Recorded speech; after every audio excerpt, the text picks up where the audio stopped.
اللہ سبحانہ تعالیٰ مسلمانوں کو یہ اجازت دے رہے ہیں کہ اگر تم پر کوئی زیادتی کرے تو تم اس زیادتی کا بدلہ لے سکتے ہو.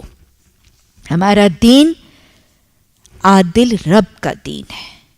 اللہ نے یہ کائنات عدل کے نظام پر قائم کی ہے. اللہ تطغوا فی المیزان، اللہ سورہ رحمان میں فرماتے ہیں کہ میں نے یہ کائنات نظام عدل پر قائم کی ہے، تم میرے نظام عدل میں فطور نہ ڈالو، خرابی نہ ڈالو.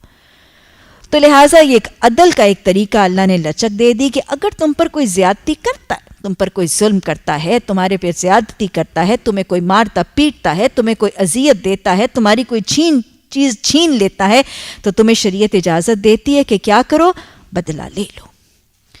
کیونکہ یاد رکھیے گا بس اوقات اگر ظلم اور زیادتی کرنے والے کا ہاتھ نہ تھاما جائے اور اسے بدلہ نہ لیا جائے تو وہ ظالم کیا ہے؟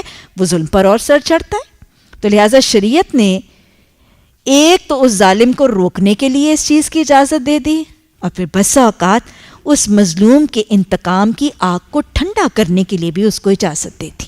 کیونکہ بسا اوقات ظلم اتنا شدید ہوتا ہے کہ اس مظلوم کے دل میں انتقام کی اتنی آگ بھڑکتی رہتی ہے کہ جب تک وہ انتقام نہیں لیتا اس کے لیے وہ معاملہ درست نہیں ہوتا.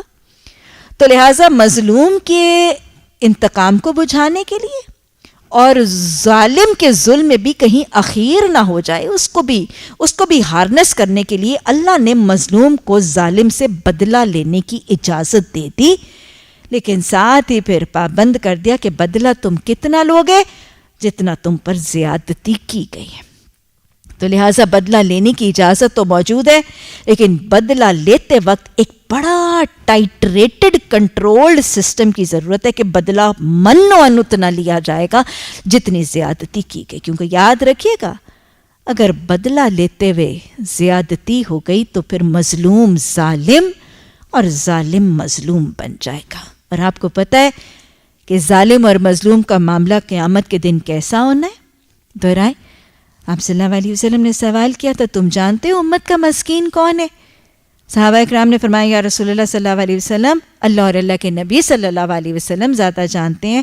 آپ نے فرمایا امت کا مسکین وہ شخص ہے جو ڈھیر سی نیکیاں لے کر آئے گا، نمازیں، روزے، عبادات، جو ڈھیر سی نیکیاں لے کر آئے گا، لیکن اس کا حال یہ ہوگا اس نے کسی پر ظلم کیا ہوگا، کسی پر زیادتی کی ہوگی، کسی کا حق مارا ہوگا، کسی کی غیبت کی ہوگی. یہ ظالم ہے.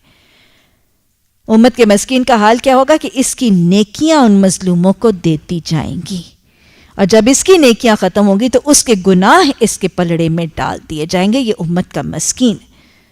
یہ فقیر مسکین اتنی نیکیاں لے کر آئے گا لیکن وہ نیکیاں بٹ جائیں گی اور لوگوں کے گناہ اس کے پلڑے میں ڈل جائیں گے. تو لہٰذا بدلہ لینا ہے تو اتنا لینا ہے کہ مظلوم ظالم نہ بن جائے. اور یاد رکھیں جب انسان غصے کی حالت میں بدلہ لینے لگتا ہے نا تو وہ برابری کرنا بسا اوقات مشکل ہو جاتا ہے. تو بہتر کیا ہے؟ افضل یہ ہے کہ اگر چاہتے ہو کہ معاف کیے جاؤ تو معاف کر دو. اگر چاہتے ہو کہ معاف کیے جاؤ تو معاف کر دو، وہ سب پی لو. اللہ کو یہ طریقہ پسند ہے. لیکن اگر بدلہ لیا کریں زندگی میں آپ کو اللہ نے اجازت دی ہے تو اس کو برابری کرنا انتہائی لازم ہے. اللہ سبحانہ تعالی ہمیں ضبط نفس کی بھی توفیق عطا فرمائے. اللہم الہمنا رشدا واعذنا من شرور انفسنا.